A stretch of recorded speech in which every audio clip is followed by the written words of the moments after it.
অরুণ ছিল এক সাধারণ গ্রামের ছেলে। ছোটবেলা থেকেই তার স্বপ্ন ছিল বড় একজন মানুষ হওয়ার। সে প্রায়ই বলতো, আমি একদিন সবাইকে অবাক করে দেব। কিন্তু তার একটা বড় ভুল ছিল, সে ছোট কাজকে কখনোই গুরুত্ব দিত না। গ্রামে যখন কোনো উৎসব বা অনুষ্ঠান হতো, সবাই মিলে কাজ করত।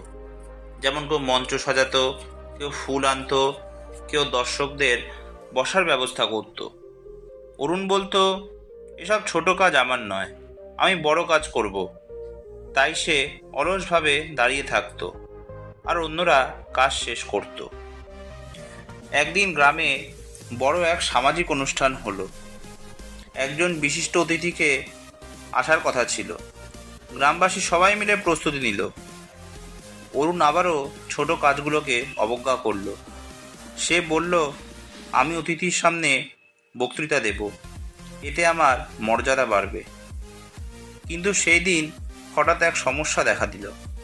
মঞ্চে বসার জন্য চেয়ার কম পড়ে গেল। অতিথি এসে উপস্থিত, কিন্তু সবার বসার ব্যবস্থা হয়নি। তখন গ্রামের এক ছোট্ট ছেলে তাড়াতাড়ি দৌড়ে পাশের বাড়ি থেকে চেয়ার এনে দিল।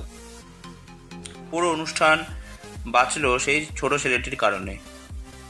অতিথি মুগ্ধ হয়ে বললেন, আজকের আসল নায়ক সে, যে সঠিক সময় প্রয়োজনীয় ছোট কাজটিকে গুরুত্ব দিয়েছে। সবাই হাততালি দিল সেই ছোট্ট ছেলেটিকে। আর অরুণ দাঁড়িয়ে রইল লজ্জায়। সে বুঝল, বড় কাজ করার আগে ছোট কাজকে সম্মান করা শেখা জরুরি। এরপর থেকে অরুণ বদলে গেল। সে আর ছোট কাজকে অবহেলা করল না। সে বুঝল, মঞ্চ সাজানো হোক, চেয়ার তোলা হোক, কিংবা জলের গ্লাস ধরিয়ে দেওয়া, প্রতিটি কাজেরই গুরুত্ব আছে।